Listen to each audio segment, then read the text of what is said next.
Perkenalkan, nama saya Sitania Tulangou dengan NIM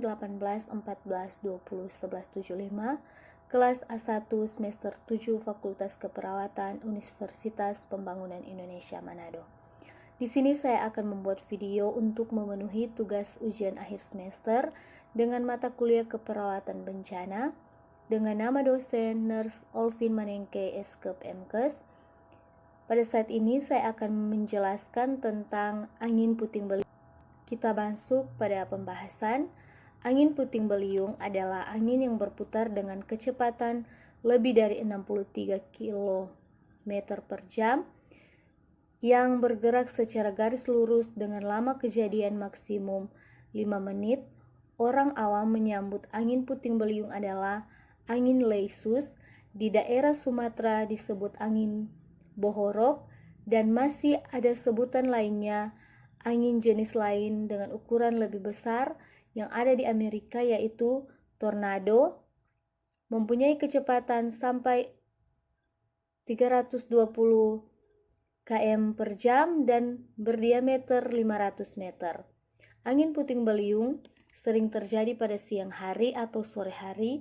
Pada musim pancaroba, angin ini dapat menghancurkan apa saja yang diterjangnya karena dengan pusarannya benda yang melewati terangkat dan terlempar. Kemudian, ciri-ciri angin puting beliung. Ciri-ciri datangnya angin puting beliung adalah pada waktu siang hari terlihat adanya awan putih menjulang tinggi seperti bunga kol, kemudian berkembang menjadi awan gelap yang disertai hembusan udara dingin dan angin mulai menyoyangkan pepohonan ke kiri dan ke kanan. Tidak lama kemudian angin semakin cepat dan diikuti hujan lebat dan terkadang disertai hujan es. Penyebab terjadinya angin puting beliung. Pertama, sebab alam. Kedua, sebab sosial. Kemudian proses terjadinya angin puting beliung.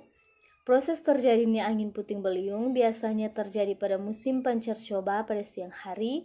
Suhu udara panas, pengap, dan awan hitam mengumpul akibat radiasi matahari di siang hari.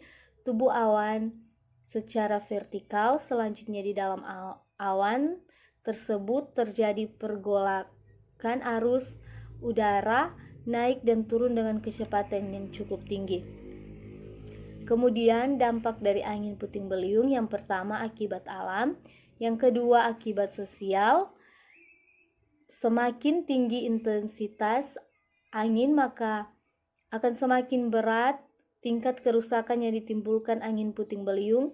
Kerusakan yang ditimbulkan diantaranya, yang pertama menyebabkan kerusakan atau kehancuran bangunan, kedua merusak jaringan listrik, ketiga mengangkat dan memindahkan benda-benda yang tidak stabil, keempat membahayakan keselamatan, yang kelima rusaknya rumah dan infrastruktur suatu daerah, keenam dapat menimbulkan korban jiwa, ketujuh rusaknya kebun-kebun warga, 8 kerugian material, yang kesembilan banyak puing-puing dan sampah yang terbawa puting beliung dan berserakan, yang ke-10 terganggunya kegiatan-kegiatan ekonomi.